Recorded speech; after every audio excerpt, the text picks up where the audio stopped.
suis reçu à la SICA de Marcillargues, près de Montpellier, par Daniel Corbel, le président de l'ANEFEL. Quand je l'écoute m'expliquer la complexité de son métier, je me rends compte que l'exportation de fruits et de légumes, aujourd'hui, est de plus en plus élitiste.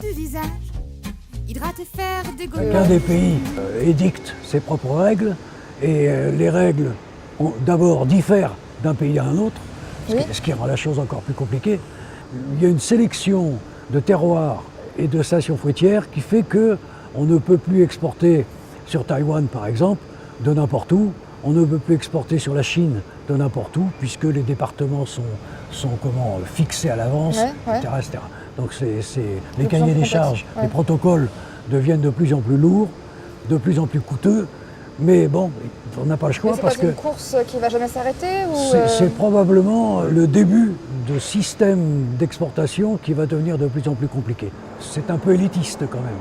Est-ce qu'on a appris récemment le fait que les États-Unis réouvraient leurs portes aux pommes françaises? Est-ce que vous êtes battu pour ça? Est-ce que vous êtes content de ça? On verra lorsque ce sera mis en œuvre. Parce qu'à nouveau, les États-Unis est supposé un territoire libre. Oui.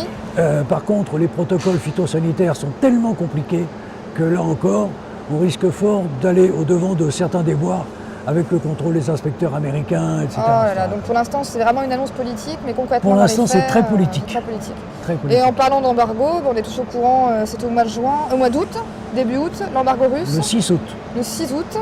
Vous étiez en vacances? Non, j'étais en congrès à Istanbul. Ah, vous étiez à Istanbul? À Freshfell, oui. À Freshfell. Et donc vous avez appris, la ça, nouvelle. Et on avait 47 camions qui étaient en frontière, prêts à rentrer, qui n'ont pas pu rentrer, donc ça a semé un cirque épouvantable.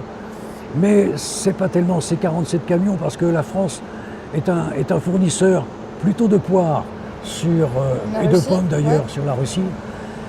Mais c'est l'effet domino, puisque les Polonais qui exportaient beaucoup sur la Russie ont dû chercher d'autres débouchés et sont venus perturber naturellement les marchés intérieurs. Le marché intérieur et le marché extérieur. Daniel Corbel me fait ensuite visiter le verger du Mas de Mourgues. C'est là qu'ont été plantées les premières Pink Lady dans les années 90. L'ANEFEL, c'est l'association des expéditeurs de fruits et de légumes. Des exportateurs aussi. Des exportateurs, pardon, de fruits et de légumes. Là, on parle beaucoup de pommes depuis tout à l'heure, on est dans des vergers de pommiers, etc. Et on a eu aussi des légumes qui s'exportent et vous faites votre assemblée générale le 13 mars prochain à Saint-Malo. À Saint-Malo. Donc c'est un bassin maraîcher très fort et qui est exportateur aussi. Oui, bien sûr. Est-ce que c'est pour ça que vous faites l'AG là-bas Non, mais il est de coutume que notre assemblée générale tourne dans les différentes régions. Donc, pour une fois, on est parti sur la Bretagne.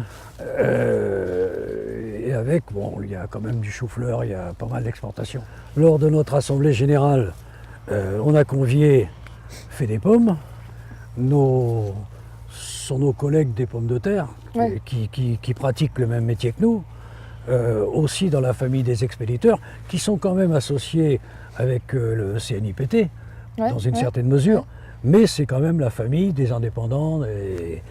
Et vous avez changé, vous les faites intervenir, pourquoi? Parce que vous avez des similitudes? Parce que justement, on considère qu'on doit pouvoir avoir des terrains, enfin une certaine osmose entre les deux familles, et des terrains sur lesquels on doit pouvoir cohabiter et travailler de concert, voire collaborer. Monsieur Corbel, avant que je vous laisse vivre votre vie normale, pouvez-vous ma vie normale. On peut pas reparler un peu de vos débuts?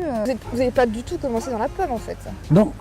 J'ai commencé ma carrière comme docker sur le port du Havre, à fréter des navires, à charger des navires, à décharger des navires, mais en tant que consignataire, non pas en tant que docker. Donc j'ai fait la connaissance d'un nommé Campocasso, qui était directeur du GIE du bassin de la Garonne, et qui a voulu que je vienne parce que dans un audit, je ne sais jamais. Une audit à trois. Et le conseiller avait considéré qu'il valait mieux embaucher un expert maritime et lui apprendre la pomme que de prendre un expert de pomme pour lui apprendre le maritime. Parce que le maritime, c'est quand même quelque chose, c'est vraiment un métier compliqué.